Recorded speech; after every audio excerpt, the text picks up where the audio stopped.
Rodrigo Souto Souza. Welcome to the second part of the interview with Dr. Rodney B. Jackson. If you hadn't watched the first part yet, just check back on our channel to watch the first part of this extraordinary interview. This is something that I have already mentioned in one of my videos, but I would love to hear your thoughts about this.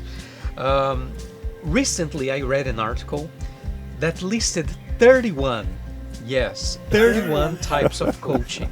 The most common, like life coaching, business coaching, leadership coaching.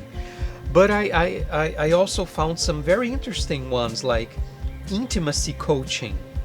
I wonder what that is. Somatic coaching, self-love coaching, and the list goes on. Mm-hmm.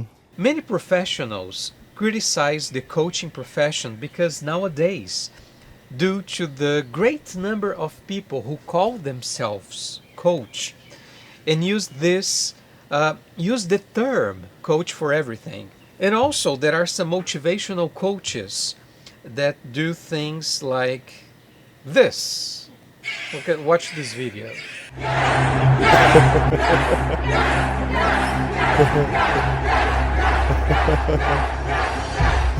Oh, wow.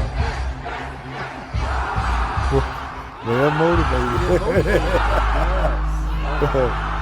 So my question for you is, how can a professional coach who genuinely wants to help people avoid comparisons with professionals that actually damage the image of serious coaches? Yeah. Well, one of the things, and let me just put this fact on the table, that number one, coaching is an unregulated industry. And what I mean by that, it doesn't need any state approval. It doesn't have any requirements for how you can become a coach, you know. So right now there's a state that anyone can say that they're a coach. It doesn't matter whether they went to school or got into any type of certification program. So to recognize great coaches from those coaches who just say they're a coach is that great coaches have a theoretical framework that they operate out of. So coaching is grounded in theory, that there's a factual observation of this event called coaching that's been watched over and over and over, and that's been formulated into a theory based upon empirical evidence. And I think that when you look at the motivation that you showed me, there is a theory behind everything. There's a science, you know, because you look at it, get you hyped up. Where from neuroscience, it talks about, you know, releasing the endorphins, you know, that once you release them, you get pumped up, working out. The brain releases that chemical to produce the state of excitement to motivate you that you can do anything. But great coaches produce results. And those results come from careful application of the theory to what they do. What would you suggest for someone who is looking for a coach? Should they be looking at this professional background, their experience? I think that they, you know, should look at their background, look at their training, look at their investment in their educational journey. Yes. That's important, you know, because you want someone who's going to coach you who has an understanding of this journey of change and transformation. Who is modeling that type of transformation that they are looking for. One thing we say in organizational psychology, in order to bring about organizational change, you got to find a healthy model. So you want to find a healthy model of your idea of where you want to be in life and what you want to accomplish. So you want to make sure you do some research. Because to make that financial investment, you definitely want to make sure you get a return on your investment. Another question that I have here is, uh, many people, especially after the pandemic started, they have lost family, they have lost their jobs, and all that triggers anxiety, depression. In other words, they lose hope. In Brazil, the situation is currently much worse than here in the United States. Is there anything that we can do to help us overcome these difficult times? As you raise that question, I think about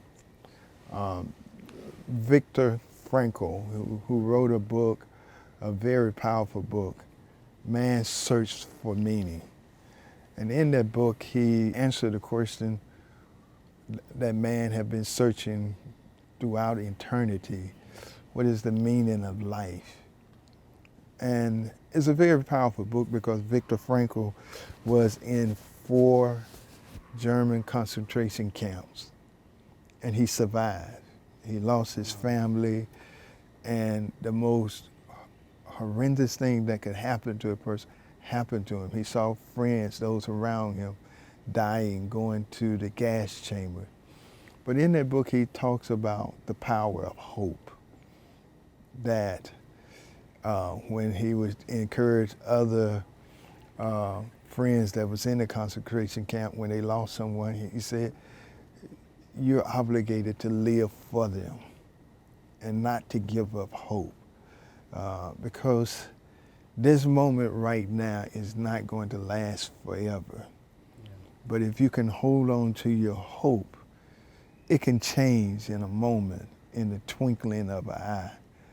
So Viktor Frankl survived the concentration camp, and out of that experience, he developed the therapy that he used to help millions of people all around the world, which was Logos therapy. Mm-hmm. So it's the ability to recognize and hold on to your hope. And one of the things I have learned to do in my own life is ask myself this question: what is this moment in my life prepare me for in my future? It seems, in theory, actually, I had a good professor that told me once, I never forgot, that there's nothing more practical than a good theory. Yeah. Yeah. I never forgot that. But anyway, some people find it very difficult to put all these thoughts in order to achieve a goal.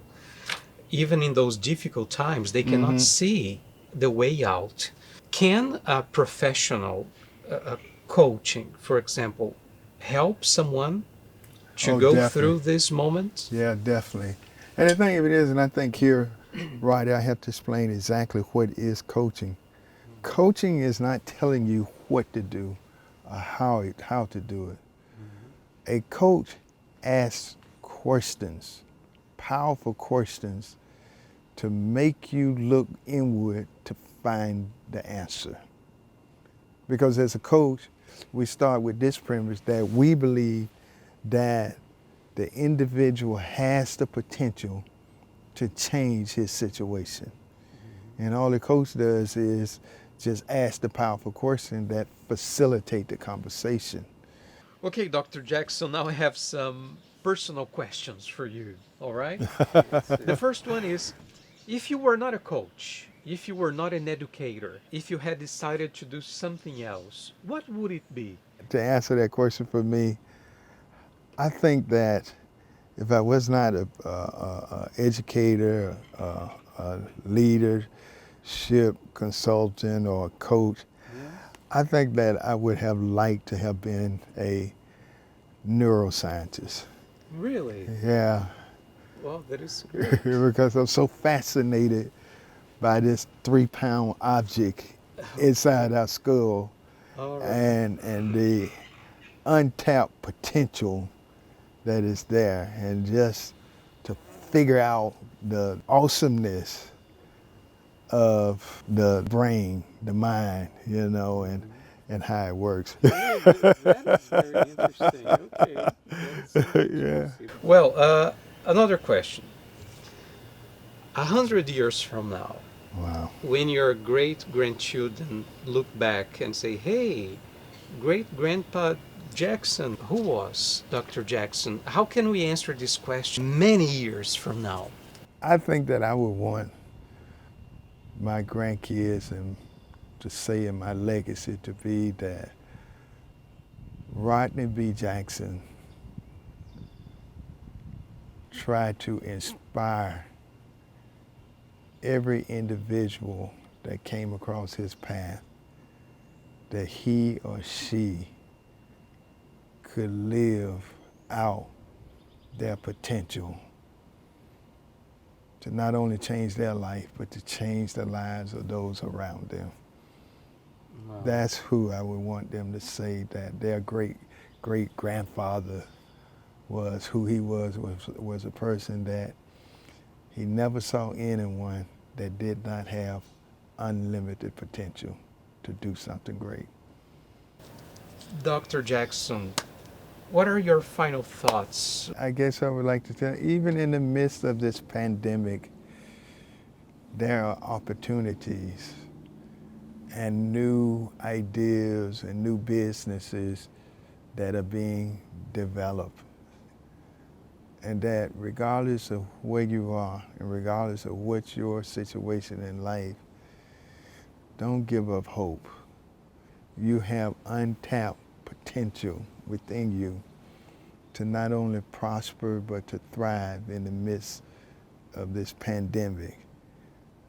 And for those that you have lost and loved ones that have transitioned, live for them.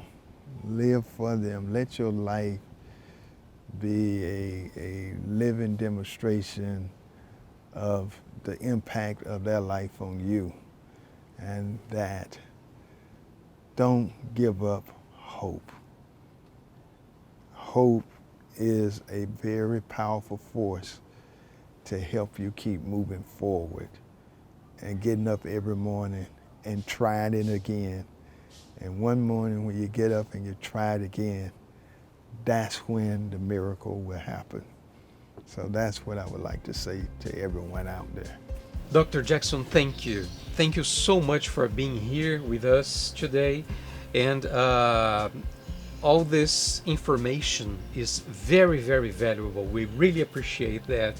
And thank you for joining us. Thank you so much for having me. So this is it. Thank you so much, guys, for being with us here today. And remember, leadership is part of our lives. I'm Rodrigo Souto Souza, and see you in my next video.